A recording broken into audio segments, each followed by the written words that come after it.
구독, 좋아요, 알람은 영상 제작에 큰 힘이 됩니다.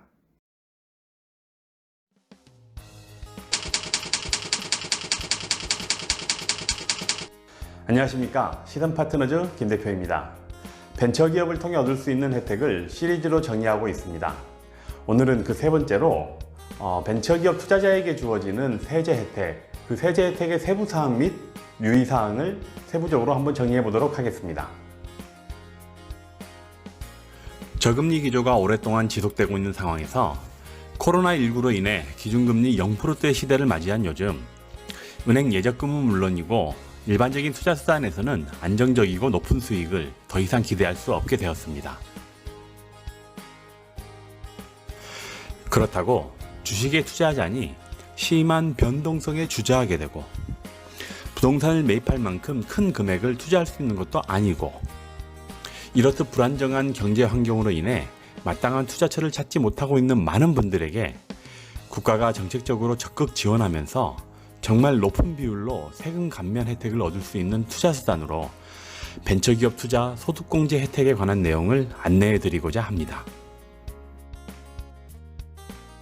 아시다시피 집권 여당의 압승으로 끝난 2020년 총선에서 더불어민주당의 총선 2호 공약이 바로 벤처 4대 강국 실현입니다.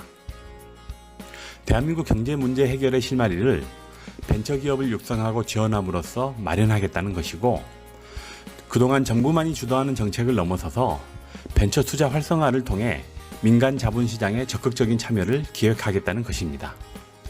여기에 민간 참여에 대한 베네핏을 주기 위해 다양한 세제 지원을 덤으로 얹은 것이라 할 수 있습니다. 그 중에서 적용 범위가 넓고 어렵지 않기에 가장 활용도가 높아질 것으로 예상되는 제도가 민간의 벤처 투자 촉진을 위한 세제 혜택을 활용하는 것입니다. 그렇다면 벤처기업에 투자하면 얻는 혜택 중에서도 상대적으로 진입 장벽이 낮으면서 혜택이 많은 항목을 중심으로 자세히 알아보겠습니다.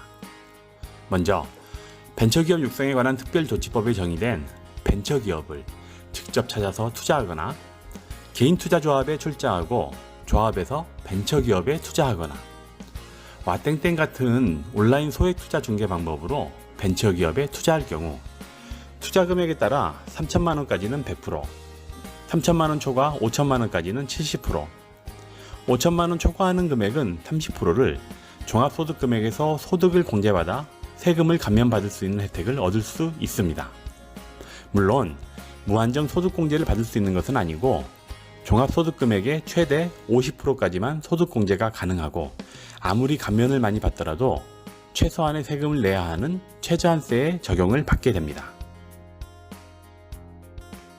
세부적인 공제 방법은 다음과 같습니다. 몇 가지 제약 조건을 감안하여 투자일이 속한 과세연도를 포함하여 3년 이내 기간 중에 소득공제 받을 시기를 직접 선택할 수 있으며 따라서 한 해에 2번 이상 투자하는 경우는 각 회분마다 연도를 나누어서 공제받을 수 있습니다. 물론 1회 투자 금액의 일부만 분할하여 여러 연도에 나누어 공제받을 수는 없습니다. 그리고 반드시 지켜야 할 전제 조건은 투자한 금액은 최소 3년은 회수하면 안 됩니다. 그럼 벤처기업 투자 효과를 예를 들어 살펴보겠습니다. 벤처기업에 3천만 원을 투자하고 3년 후에 전액 회수한다는 가정입니다. 만일 투자자가 고소득이어서 최고 세율을 적용받고 있다면 투자 금액의 46.2%인 1,386만 원의 세금을 절감할 수 있는 것입니다.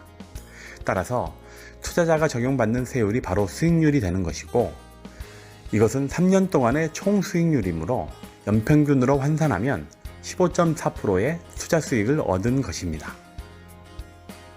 이에 반해 소득이 그리 높지 않은 투자자이더라도 공제 한도를 넘어서지 않는 범위라면 보통의 투자 방법보다 훨씬 높은 수준의 수익을 확보할 수 있습니다. 벤처기업에 투자하는 것만으로 벤처기업을 육성하고 지원하겠다는 정부 정책에 부응하면서 안정적으로 높은 투자 수익까지 얻을 수 있는 기회를 잡을 수 있는 것이니 아주 매력적인 투자처인 것은 틀림없다고 생각합니다. 그렇지만 이 세상에 100% 좋기만 한 것은 없다는 게 저의 평상시 삶의 지론 중에 하나입니다. 벤처기업 투자, 정말 좋기만 한 것일까요? 여러분이 투자를 결정하시기 전에 반드시 생각하셔야 될 것은 벤처기업 투자도 결국 투자이기 때문에 소득공제 혜택이 아무리 크더라도 투자자의 개별 여건에 따른 적합 여부 검토와 투자금을 안정적으로 회수할 수 있는지 여부가 중요하게 고려해야 될 요소일 것입니다.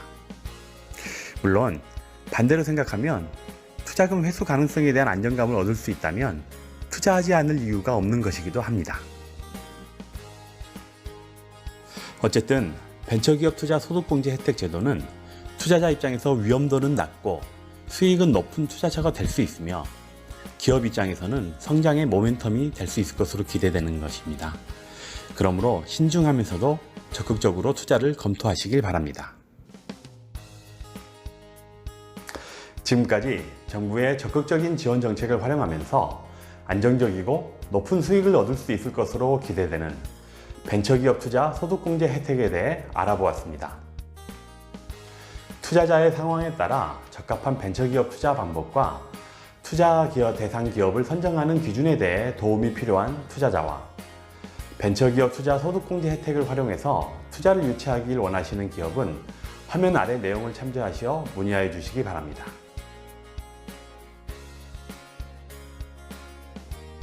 오늘 영상도 도움되셨길 바랍니다. 그럼 다음번에 더 좋은 정보와 영상으로 다시 찾아뵙도록 하겠습니다. 지금까지 시선파트너즈 김 대표였습니다.